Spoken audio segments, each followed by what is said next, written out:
As I said, our fish room is in our living room, and I love the way that lighting plays on the wall behind the tank, as you can see.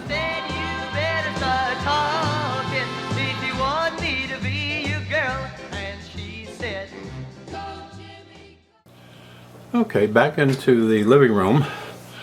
We've got the corner tank here, that pie-shaped 55-gallon or whatever, and something's happening in this tank. You can see, one, the plant is very thick and unkempt at this particular moment. I'm about to get in there and straighten things out.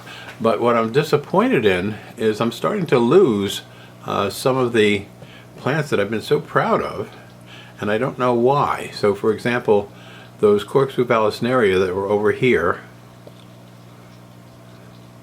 are thinning out, and I'm getting a lot of their leaves floating on the top. So, and they're getting plenty of light, I think. Need to change the water, of course. But what's really taking off, and it's always done very well here, is that Amazon sword plant right in the center. And I'll try and get a shot from above because it is so beautiful. And then over on the right, we still have the banana plant leaves doing very well. Every once in a while, we'll get one of those very broad leaves floating up top, but they're thriving. And then over here, we've gotten to the point where they're not getting a whole lot of light in the area of that Madagascar lace plant and some of the other plants that are over here. And so that reddish plant, I'm not sure if it's grown that much or whether it's all uprooted at this point. I'll know when I get in there and start cleaning up this tank right after we get through with this shoot. But I wanted you to see, you know, what goes on beforehand in some of these tanks. And what's with that coolie loach? Oh my God, going crazy there, trying to get rid of something on him. That's the first time I've seen him do that. I don't know what that's about. It's almost like he's trying to scrape something off himself. So not sure what that is about. Doesn't look good, I'll tell you that for sure. But they've been digging in the sand. My gravel here is some of the algae tabs have melted into that gravel, and they uproot the gravel to get at it, and that gets the other fish around them looking for the food too. So anyway, that's a sort of a visit beforehand, and we'll come back after I clean that glass, make it a little bit clearer, and put those plants back in the gravel. There's a shot from above of that Amazon sword, and you can probably see some of the leaves are getting some black on them, and I've got to cut those out. But the Amazon sword is really quite a big one. It goes way back in the tank, as you can see in the background here. I mean, the bright green leaves toward the front here's obvious, but it goes way back there, and it's got a good 20 very thick leaves. And they're constantly trying to flower, and I take some of the flowers off just to not drain the energy from the growth. But then there's that reddish plant that I keep showing off, and we'll see what that's about, whether it's floating or just growing.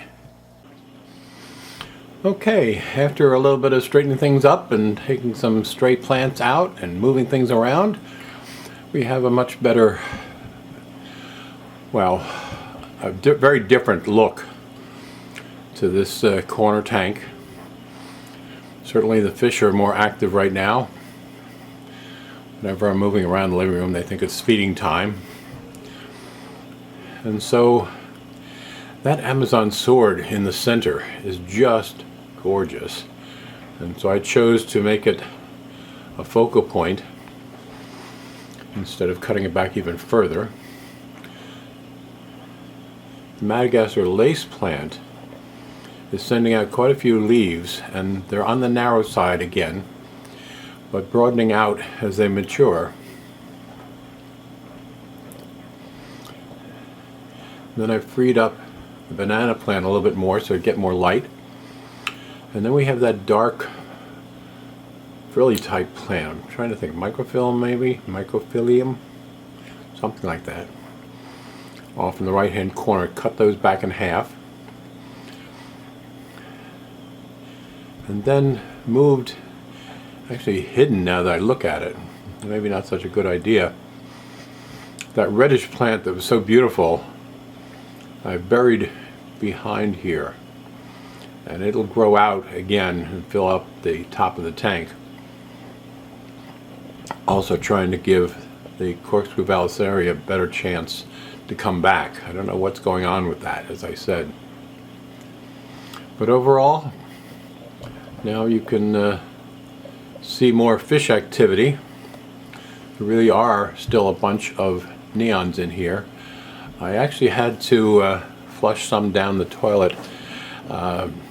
They developed sort of a white nub on their nose, as it were, and it was spreading, so I had to get it out of the tank. I'm looking now, I see one or two with it, some type of disease they're picking up, and I don't know what it is or what's happening with it. I don't know if you can capture anything by getting close to see what I'm talking about. There's one just to the left that's got that little white dot coming toward the front, right behind the 3 Indian algae eaters. Anybody has any insights to that, I appreciate it. The loaches have gotten bigger, and this one has been working the plants over here. I don't know if you can make them out or not, but he's really gotten quite a bit of bulk to him. There he goes around the center. That one green barb, the long fin barb, is still thriving. The other 3 or 2, whatever I had, passed away some time ago. And here comes that loach.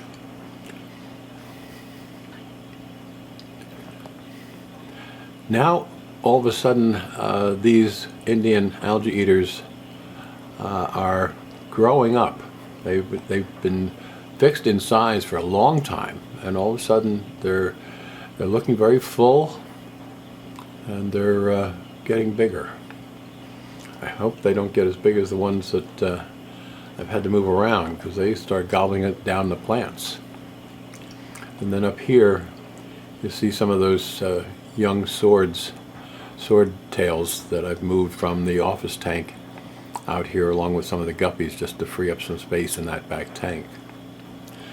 So anyway, that's where we are with this particular tank. Now this is that bow tank, and you really can't see into it. It's got so much plant growth. And what's really interesting is some of that red kabamba, which you're seeing in the upper left-hand side of this view, is really thriving well, which is surprising to me. The other kabamba is also doing well, and my confusion is clearly the types of plants that thrive are telling you something about the chemicals in the water.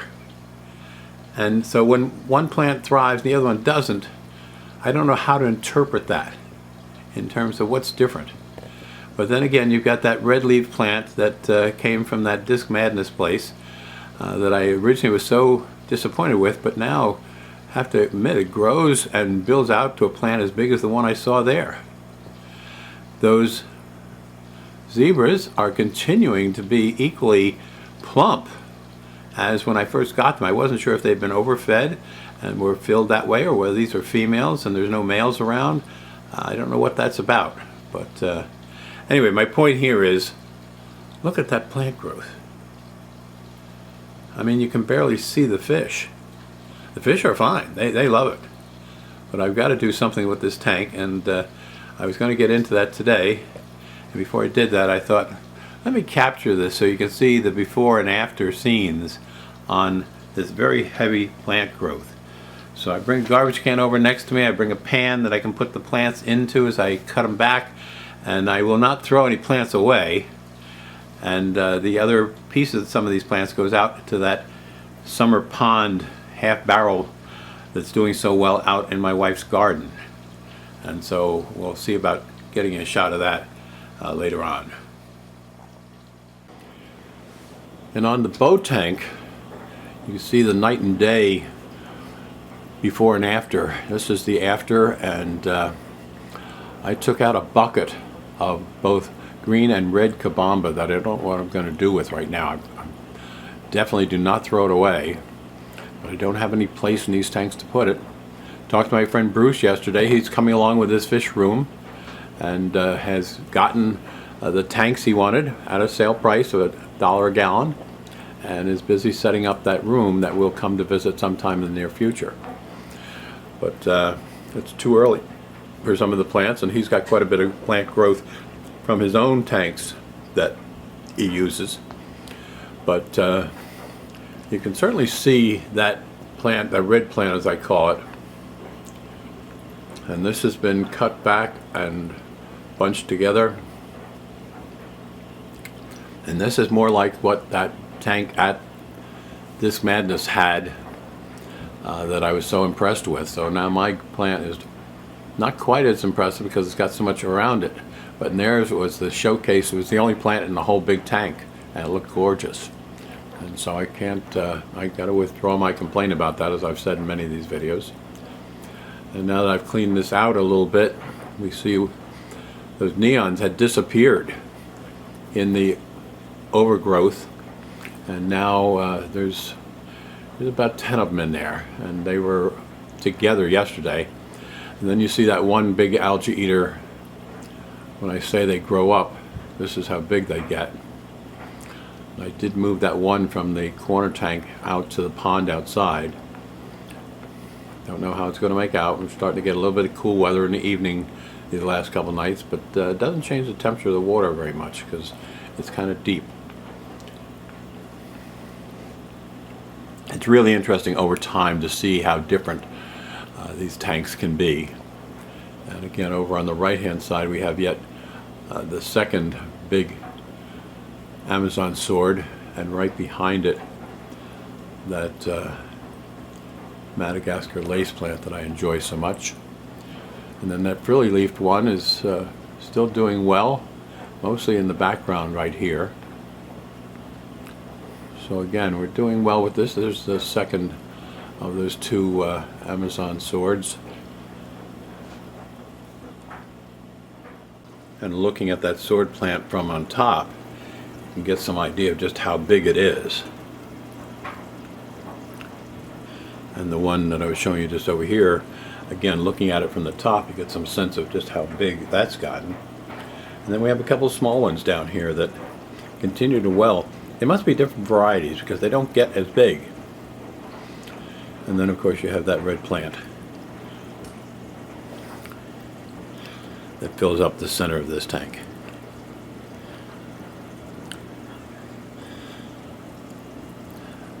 The Vallisneria, or Italian vals, whatever they are over here, continue to do well in their own little forest, as they also do over here on the right, next to the Madagascar lace plant leaves. So I really couldn't be more pleased with just what's going on here.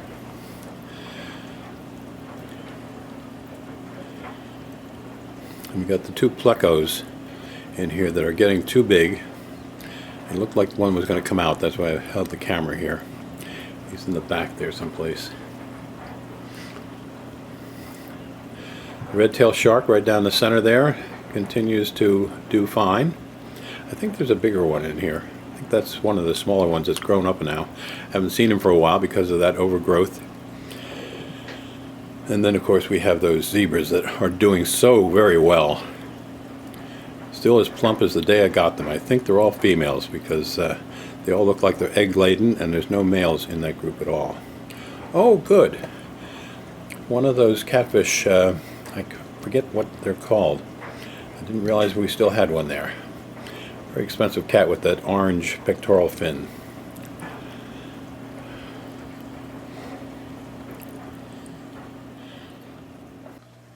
The betta tank, I've been using the CO2 even on that, and it has got nothing but live plants in it now, and the bettas aren't running around as they would if I moved up close to that tank. The glass is a little bit foggy because of algae on it, and you see the red betta on the left hand side coming by, and if he turns the right way you see how brilliant red he is. I'm halfway across the room, so I'm not activating like I usually do. And so nothing much going on there. They do continually do very well. I'm very pleased with this. And I'm always tempted to take them out of here and put them on the big tanks to give them some more place to explore. But their fins are so nicely done. And there you see the other one on the right, how beautiful his fins are. And I don't know what happens if I get up real close from this kind of distance. It's going to be grainy, but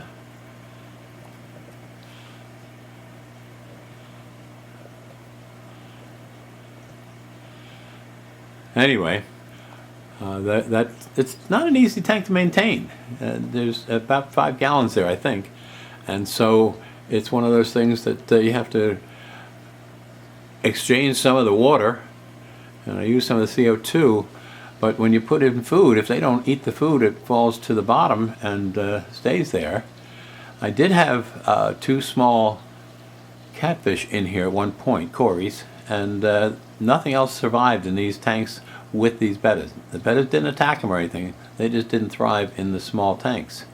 So the bettas are doing just fine here, as you can see. But that's the state of the betta world. Okay, looking at the office tank, it is just filled with babies of all different kinds. The creamsicle mollies there, the lyre-tail mollies, the guppies, there's some platies in there, swordtails. That one big female swordtail I've been talking about still continues to pop out babies and doing well. And just to show you the activity, as I think I've done in the past, I'm going to add just a little bit of shrimp pellets, which will sink to the bottom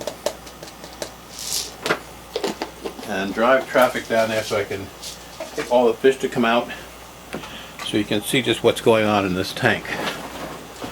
And so as you see those pellets sinking down, you can see the activity picking up down in the bottom here. The plant growth has been phenomenal here too, and I've been pushing back some of the bushy plants that the babies hide in up there. And I'm talking about something I'm not sure what it is, to be honest about it, but you can sort of see it here.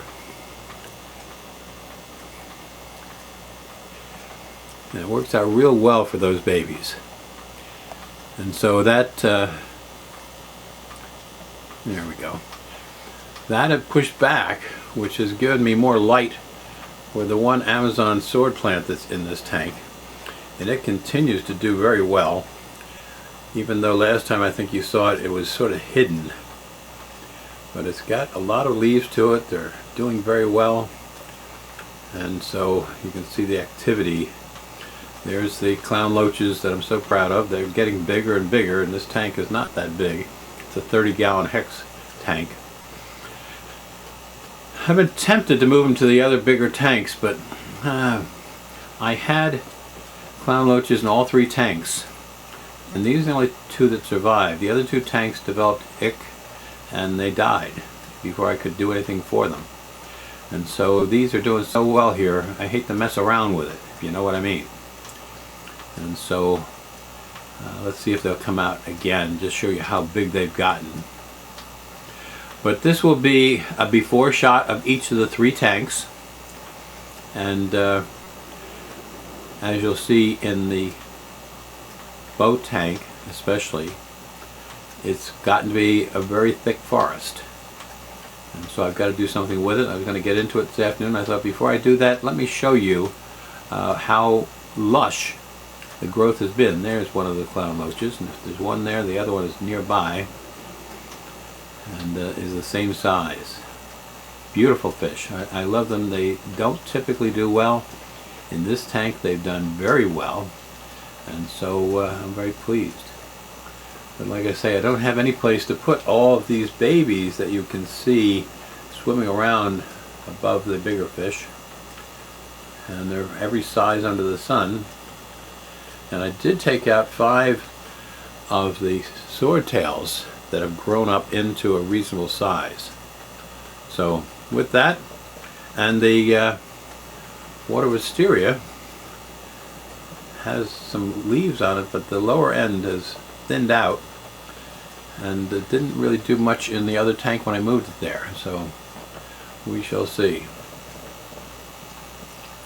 There's that female swordtail right dead center, right behind the, right in front now of the clown loach. She's beautiful, and she does very well. And there's one of those clown loaches. I don't know where the other one is at this particular moment. There's actually a pleco in this tank. I never see him, but I think he's back there. And the problem is, once they start growing big and you don't see them, it's like when you do see them, it's amazing how big they've gotten. So we'll see what we're going to do about that. Same challenge in the other two tanks. And so with that, let's back away and move out of the office into what I call my fish room, which is our living room. And here we are out in the garden again, looking at various fixtures, and eventually back over to what I call the pond. And of course, in my world, a pond is much smaller than my sister's lake, as I call it.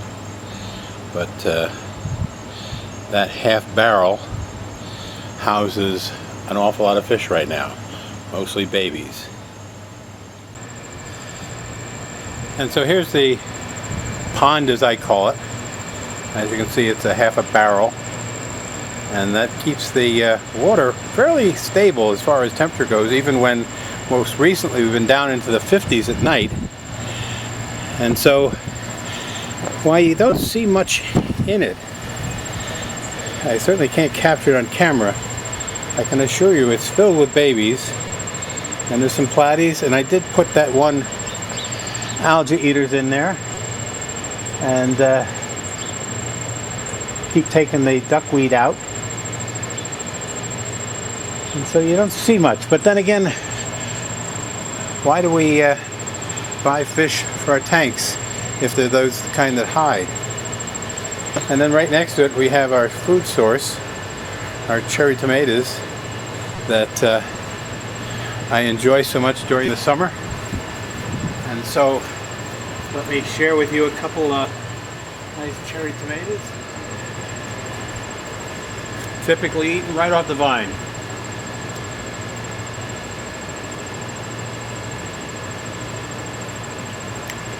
Oh, that's good.